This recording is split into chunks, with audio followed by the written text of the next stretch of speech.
पाकिस्तान की हालत इस वक्त कैसी है हर कोई जानता है, और अगर आप नहीं जानते तो जुड़े रहिए इस वीडियो के साथ ही सपोर्ट कीजिए और सब्सक्राइब कीजिए। जहां पर पूरे वर्ल्ड में आर्मी को देश की सेवा के लिए जाना जाता है, वहीं पाकिस्तान अकेला ऐसा देश है जहां पर की आर्मी सिर्फ अपनी सेवा में लगी हुई है।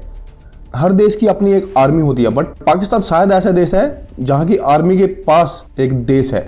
पाकिस्तान की मिलिट्री को लेकर आपको बता दूं कि पाकिस्तान के मिलिट्री जनरल के पास पाकिस्तान के पीएम से भी ज्यादा पावर है। पाकिस्तान की आर्मी की नेटवर्थ 1 लाख करोड़ से भी ज्यादा है। अगर हम टॉप 100 ऑफिसर की बात करें तो उनकी नेटवर्थ 3.5 बिलियन पाउंड है।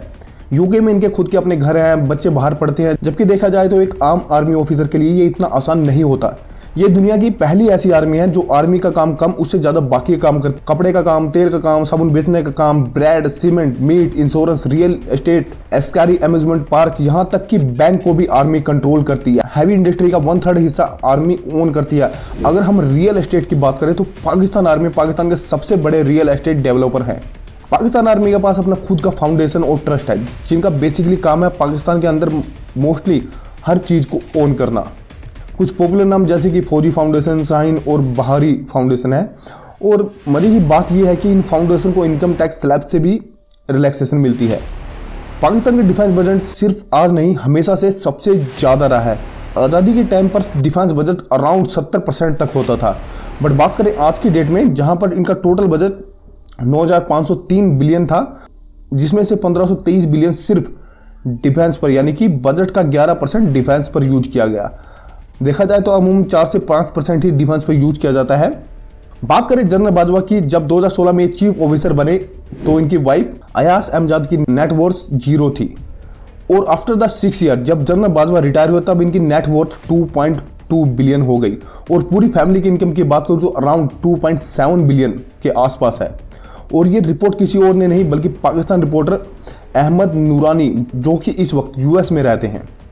बाजवा फैमिली के पास 99 कंपनी, 133 रेस्टोरेंट और 4 कंट्रीज में इनका बिजनेस फैला हुआ है।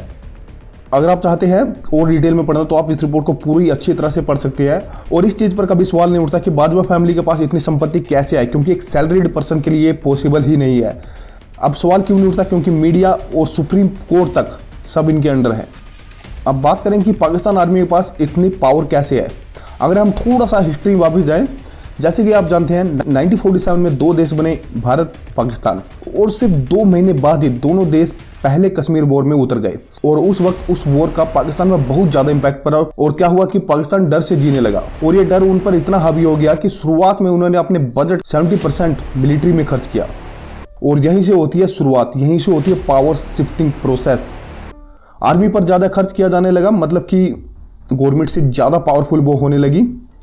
और आपकी जानकारी के लिए ये भी बता दूं कि जिस वक्त भारत में काफी बड़े लीडर थे, जैसे कि सरदार वल्लभ भाई पटेल, महात्मा गांधी जी और भी काफी सारे लीडर। और वहीं पर बात करें पाकिस्तान में सिर्फ जिन्ना ही एक ऐसा लीडर था, उसके बाद कोई पॉलिटिकल बड़ा लीडर नहीं आया।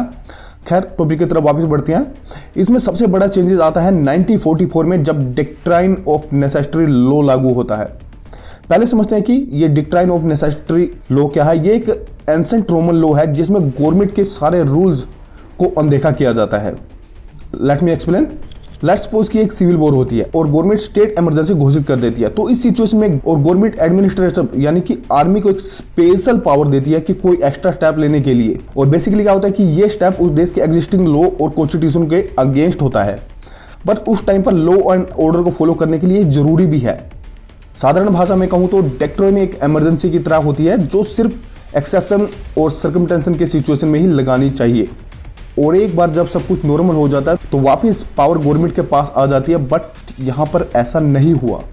बट फिर क्या था, तब से लेकर आज तक आर्मी गवर्नमेंट को हमेशा से डिसमिस करती रही है। हालांकि 2009 में डिक्ट्राइन के रूल को खत्म कर दिया गया था, बट अनफॉर्चुनेटली तब तक बहुत देर हो चुकी थी। अगर आपको नहीं पता तो बता दूं कि पाकिस्तान में आज तक किसी भी पीएम ने अपने 5 साल का टेन्योर कंप्लीट नहीं किया है। इनके टाइम से पहले ही इन्हें मार दिया जाता है या फिर तख्ता पलट कर दिया जाता है। इतनी बड़ी एजेंसी होने के बाद भी आज तक ये पता नहीं चला कि इनके पॉलिटिकल लीडर को किसने मारा, नहीं मारा। अभी रिसेंट न्यूज की बात करें, इमरान खान को रैली में गोली लगती है, बट आज तक उसका कोई अता पता नहीं है कि आखिर गोली किसने चलाई थी। तो देखा जाए तो यहाँ पर पाकिस्तान का हाल same as it is Sri Lanka की तरह ही होने वाला है या हो चुका है। जैसे कि श्रीलंका में वहाँ के पॉलिटिकल लीडर ने, राजपक्षे ने सिर्फ अपने ही फ्रेंड्स और रिश्तेदारों को ही सारा सर्कल, सारा श्रीलंका दे रखा था ठीक यहाँ पर आर्मी के जवान पूरे देश को कंट्रोल कर रहे हैं और सारी की सारी प्रॉपर्टी, सारी की सारी संपत्ति कुछ एक लोगों के हाथ में ही है। तो आप क्या सोचते हैं एक बार नीचे कमेंट कीजिए। But till then stay tuned, stay connected.